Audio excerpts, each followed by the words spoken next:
Suara lantang Habib Rizik Syihab kembali menggema. Kali ini menyorot satu keputusan administratif. Pergantian nama Rumah Sakit Umum Daerah Al-Ihsan menjadi Rumah Sakit Welas Asih. Di hadapan para jamaahnya, Habib menyampaikan bahwa ini adalah bukti Islamofobia, tudingan terhadap seorang gubernur yang, ironisnya, juga seorang Muslim. Mari kita berhenti sejenak, bernafas dalam-dalam, dan mencoba memisahkan antara simbol dan substansi, antara emosi dan logika. Nama Al-Ihsan dan Welas Asih, dua kata, satu makna. Al-Ihsan dalam bahasa Arab berarti berbuat baik atau kebaikan yang sempurna. Welas Asih dalam bahasa Sunda maupun Jawa berarti belas kasih, kepedulian, cinta kasih. Apakah maknanya bertolak belakang? Tidak. Apakah keduanya memiliki nilai moral yang luhur? Ya.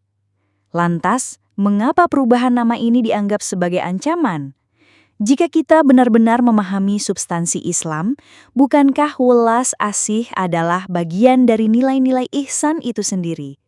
Apakah Islam tergantung pada satu kosakata Arab agar dianggap hadir? Tudingan Islamofobia.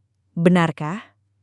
Habib Rizik menuding Denny Mulyadi sebagai sosok yang Islamofobia, anti terhadap nama-nama Islam hanya karena mengganti nama Arab menjadi nama lokal.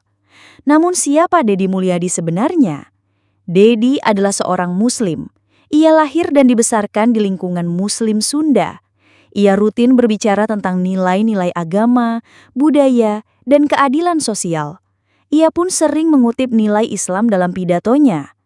Lantas, bagaimana mungkin seorang Muslim dituduh membenci Islam hanya karena memilih menggunakan bahasa lokalnya sendiri? Jika seseorang menggunakan istilah rahmat diganti jadi kasih sayang, apakah itu berarti ia anti-Islam? Apakah esensi Islam hanya bisa diterjemahkan melalui bahasa Arab? Uang infak dan hak penamaan. Logika yang dipelintir. Dalam ceramah itu, Habib Rizik juga menekankan bahwa karena dana pembangunan rumah sakit berasal dari infak umat, maka nama Al-Ihsan tidak boleh diganti. Mari kita bedah fakta administratif. Benar bahwa pada masa awal, pembangunan rumah sakit itu mendapat dukungan dana umat melalui Basnas atau lembaga zakat. Tapi setelah menjadi RSUD, Rumah Sakit Umum Daerah, rumah sakit itu dikelola dan dibiayai oleh pemerintah daerah, artinya oleh negara. Dan negara dikelola untuk semua rakyat, bukan hanya satu golongan. Jadi apakah infak umat memberi hak mutlak menentukan nama institusi yang kini dikelola pemerintah? Apakah itu berarti bila RS ini dibantu oleh umat Hindu, maka harus diberi nama dalam bahasa Sanskerta? Atau bila dibantu investor Cina, maka boleh memakai nama Mandarin? Logika ini tak bisa berdiri dalam sistem pemerintahan modern yang pluralistik. Uang sumbangan tidak berarti monopoli simbol. Framing dan politik identitas. Apa yang dilakukan Habib Rizik bukan sekadar menyampaikan opini. Ini adalah upaya framing, sebuah narasi yang dibungkus dalam agama untuk menyentuh emosi massa, tanpa menyodorkan data maupun konteks. Retorikanya tajam, seolah menggugat demi nama Islam, padahal yang disasar bukan nilai Islam itu sendiri, melainkan simbol-simbol Arabisasi yang menurutnya mutlak harus dipertahankan. Inilah wajah dari politik identitas, ketika agama dipakai sebagai senjata, bukan sebagai pelita. Ketika istilah Arab dianggap lebih suci dari bahasa lokal, padahal ajaran Islam justru merangkul keragaman bahasa, budaya, dan ekspresi kasih sayang.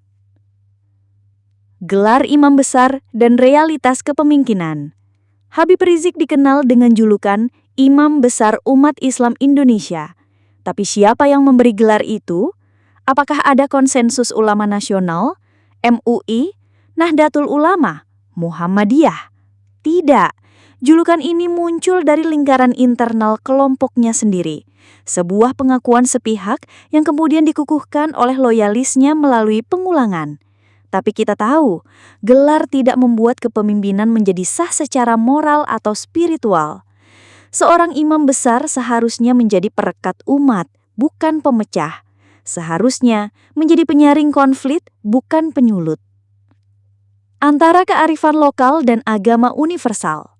Apa salahnya menggunakan istilah lokal untuk mengekspresikan nilai-nilai Islam? Bukankah dalam sejarah dakwah Nusantara, Wali Songo menyampaikan Islam melalui budaya lokal, bahasa rakyat, dan pendekatan welas asih?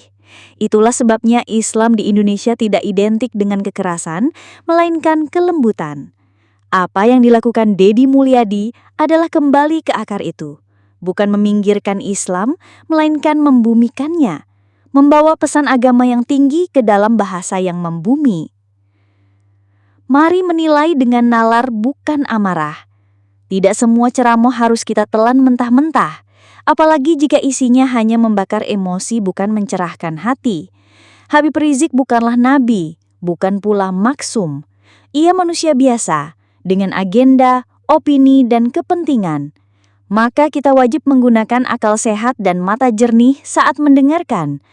Mari kita lihat dunia ini dengan lebih luas. Jangan biarkan simbol menipu kita, dan jangan biarkan suara keras menenggelamkan kebenaran yang sunyi. Islam bukan milik satu golongan. Islam bukan hanya Arab. Islam adalah rahmat bagi seluruh alam, dalam semua bahasa dan dalam semua kasih.